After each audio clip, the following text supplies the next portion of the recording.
ကျွန်တော်တို့ပတ်တီမိုဘိုင်းမှာ UC တွေဈေးမကျဘဲနဲ့အကောက်ဈေးတွေဘာကြောင့်အရန်ထိုးကြသွားလဲဆိုတဲ့အဖြစ်ကိုကျွန်တော်တကယ်ချင်းနေနဲ့သိကျင်ကြမယ်ထင်တယ်။ဒါကြောင့်မို့ကျွန်တော်အကောက်တရောင်မှုတဲ့ဆယ်လာအကိုတွေရဲ့ပြောကြားချက်နဲ့အတူကျွန်တော်နဲ့ခင်တဲ့ဆယ်လာအကိုတွေဘာကြောင့်အကောက်တွေဈေးကျသွားလဲဆိုတာကိုကျွန်တော်ကိုပြောပြလာတဲ့အချက်တွေကိုကျွန်တော်စုစည်းပြီးတော့ဒီနေ့မှာဖော်ပြပေးသွားမှာပဲဖြစ်ပါတယ်။အကောက်တွေဘာကြောင့်ဈေးကျသွားလဲဆိုတဲ့အကြောင်းအရာကိုမပြောခင်မှာကျွန်တော်ခုဖော်ပြပေးသွားမယ့်အကြောင်းအရာတွေကဖြစ်နိုင်၏မဖြစ်နိုင်၏မှား၏မှန်၏ဆိုတာကိုယ့်ရဲ့ကိုယ်ပိုင်ဆုံးဖြတ်ချက်အသိဉာဏ်နဲ့ဆုံးဖြတ်ပါလို့ကျွန်တော်အနေနဲ့အရင်ဆုံးပြောချင်ပါတယ်ကျွန်တော်တို့ပထမအဆုံးတစ်ချက်အနေနဲ့အကောက်တွေဘာကြောင့်ဈေးကျသွားတာလဲဆိုရင်ကျွန်တော်တို့အကောက်လာရောင်းတဲ့သူတွေက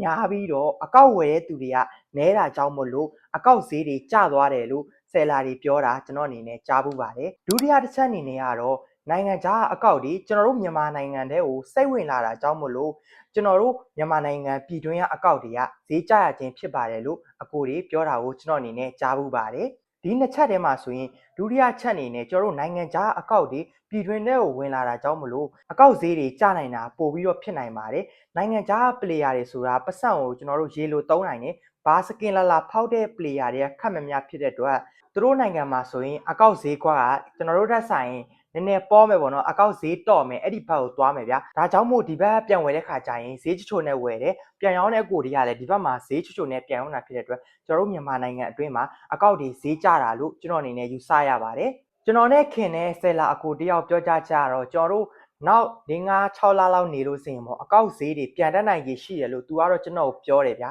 ဒါပေမဲ့သူပြောတာလဲကျွန်တော်တို့အတီးယူလို့မရဘူးပေါ့နော်ဈေးကွက်ဆိုတာဘာမှမဆိုဖြစ်သွားနိုင်တဲ့အတွက်အကောက်ကြီးတွေကင်တဲ့လူတွေအတွက်ဆိုတော့တကယ်စိုးရင်ရတယ်ပေါ့နော်ပတ်စံရှိလို့ကင်တဲ့သူတွေအတွက်ဆိုရင်တော့ဘာမှအရင်စိတ်ပူစရာမရှိဘူးဗျာတချို့ပလေယာတွေကြတော့အရန်ကင်ရင်လို့ပတ်စံတွေစုပြီးဝယ်တဲ့ပလေယာတွေအတွက်ဆိုရင်တော့နည်းနည်းစိတ်ပူစရာရှိရပေါ့နော်အကောက်ဈေးတွေကအရန်ကျတဲ့ခါကြလို့ဆိုရင်ကျွန်တော်တို့ပြန်ပြီးတော့ကောက်တဲ့ခါကျရင်ဥမာကိုက